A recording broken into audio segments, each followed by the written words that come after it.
আসসালামু আলাইকুম প্রিয় দর্শক, একটা খবর আপনাদের সঙ্গে শেয়ার করতে চাই। সেই খবরটা হলো গতকালকে রবিবার যুক্তরাজ্যের লন্ডনে একটা 5 তারকা হোটেল ইন্টারকন্টিনেন্টালে, সেখানে আওয়ামী লীগের বেশ কয়েকজন সাবেক মন্ত্রী প্রতিমন্ত্রীকে একসঙ্গে দেখা গেছে। 4 জন। এরা কারা?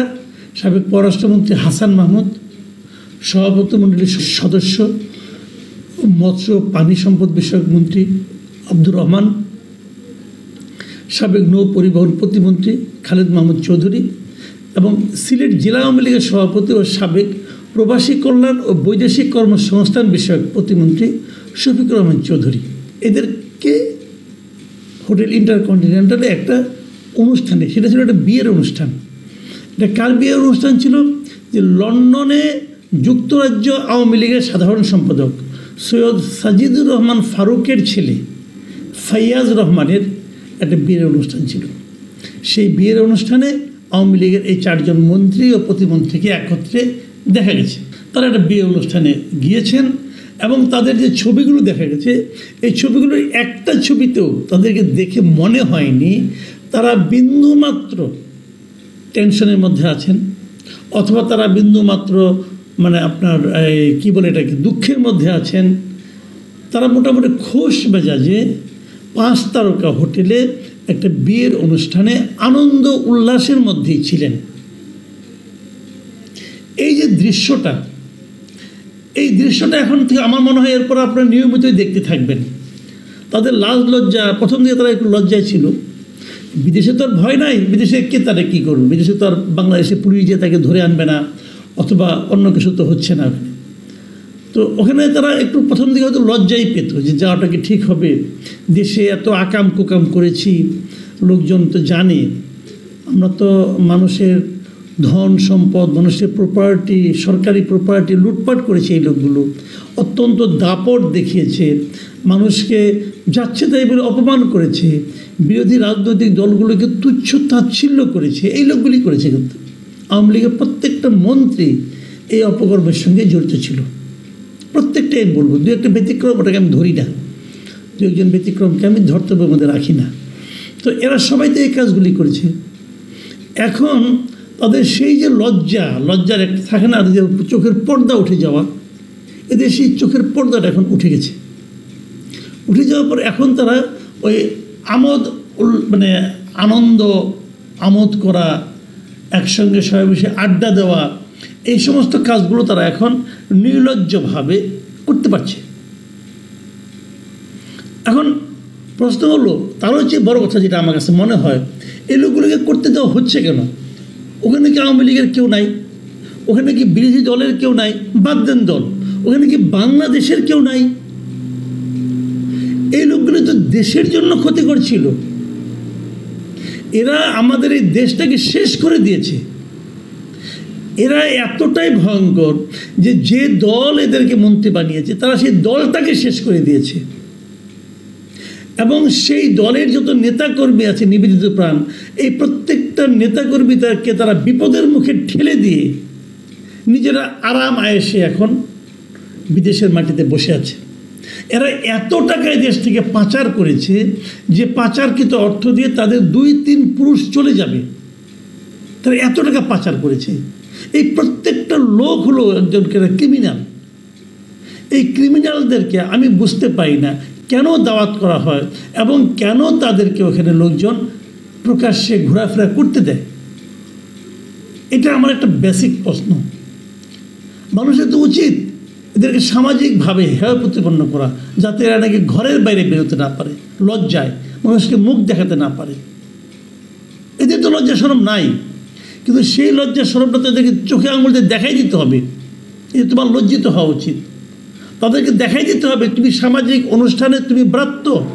এই খবরটা দেশের আজকে আমি একাধিক পত্রিকায় কিন্তু দেখলাম, এবং ইত্তেফাকে যে প্রকাশিত খবরটা, তার নিচে বেশ কয়েকটা আমি কমেন্টও দেখলাম যে সাধারণ মানুষ এদের এই কর্মকাণ্ডকে কীভাবে ব্যাখ্যা করছে, বিশ্লেষণ করছে। আমি কিন্তু একটা মন্তব্য আপনাদেরকে পড়ে শোনাতে চাই। মিস্টার জাহাঙ্গীর আলম নামে একজন লোক কী মন্তব্য করেছেন, তিনি লিখেছেন যে আওয়ামী লীগের যত নেতা এদেশ থেকে পালিয়েছিল এদের সকলেই বিগত 16 বছর যাবৎ এদেশের ক্ষমতায় থেকে মাফিয়ার ডন কায়দায় হাজার হাজার কোটি টাকা লুটপাট করেছিল এবং তাদের এ সমস্ত লুটপাটের বেশিরভাগ টাকাই বিদেশে পাচার করেছিল। সুতরাং তাদের পাচারকৃত হাজার হাজার কোটি টাকা বিদেশে আয়েসি জীবনযাপন করে খেলেও তাহা কয়েক পুরুষের জীবনে শেষ করতে পারবে না। আর এরা হাজার হাজার কোটি টাকা লুটপাট করার পিছনে ব্যবহার করেছিল আওয়ামী লীগ দলের সাইনবোর্ড, মুক্তিযুদ্ধের চেতনা এবং এদেশ দুর্নীতি জিরো টলারেন্স নীতিতে চলছে এমন বিষয়গুলোকে কাজে লাগিয়ে। আর তাদের শাসনামলে যারা তাদের অন্যায় অপকর্মের বিরুদ্ধে প্রতিবাদ করেছিল তাদেরকে রাষ্ট্রের নিরাপত্তার জন্য হুমকি এবং বিভিন্ন প্রকার জঙ্গি নাটক করে দমন পীড়ন করেছিল।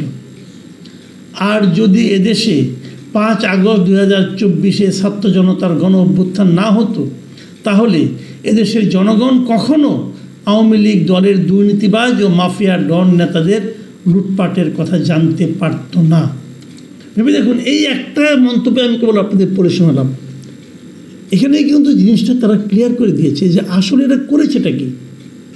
মানে এদের মতো ঘৃণ্য অপরাধী এদেশের হয় না, যে লোক নিজের দেশের সম্পদ বাইরে পাচার করে দেশটাকে ফোকলা বানিয়ে দেয়, দেশটাকে দরিদ্র করে দেয়, সেই লোকের মতো অপরাধী আর হয় নাকি? আর হয়? এই লোকগুলো বাইরে বসে বসে এখন আরাম আয়েসে জীবন কাটাবে। আর তাদেরকে ক্ষমতায় টিকিয়ে রাখার জন্য যে সমস্ত তৃণমূলের নেতাকর্মী ছিল তারা এখানে জেলে যাবে, তারা এখানে প্রহিত হবে, তারা এখানে নানাভাবে দৌড়ের উপর থাকবে, আর তাদের কিন্তু কিচ্ছু হবে না।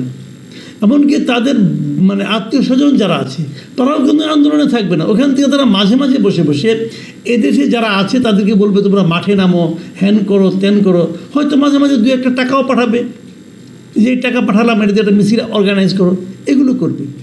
তারপর যখন আবার নির্বাচন আসবে তখন ওরা আবার নেতা হয়ে দেশে ফিরে আসবে।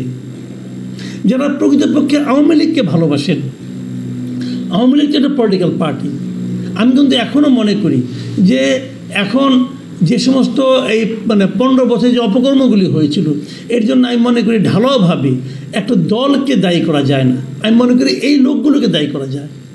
তারা আওয়ামী লীগকেও ব্যবহার করেছে, আওয়ামী লীগকে ব্যবহার করে আওয়ামী লীগের লোকজনকে তারা টর্চার করেছে।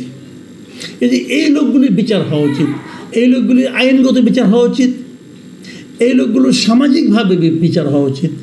কেবল দেশে না, বিদেশের মাটিতেও এদেরকে সামাজিকভাবে আমি মনে করি বয়কট করা উচিত।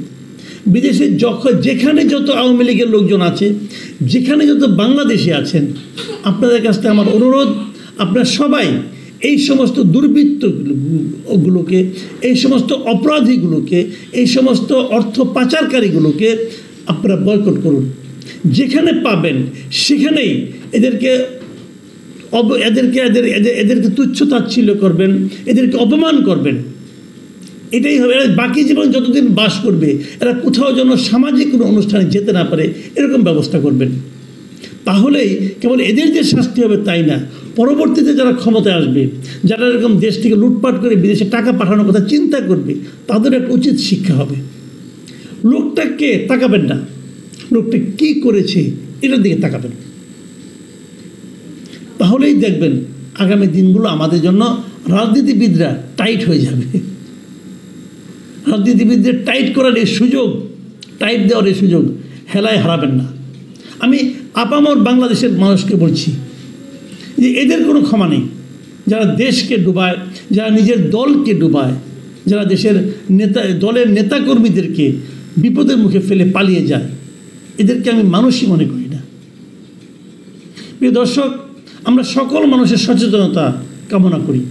আমরা বলতে চাই, অপরাধ যেই করুক, সে যারই আত্মীয় হোক, যারই প্রিয়জন হোক, সেটা দেখার ব্যাপার নয়।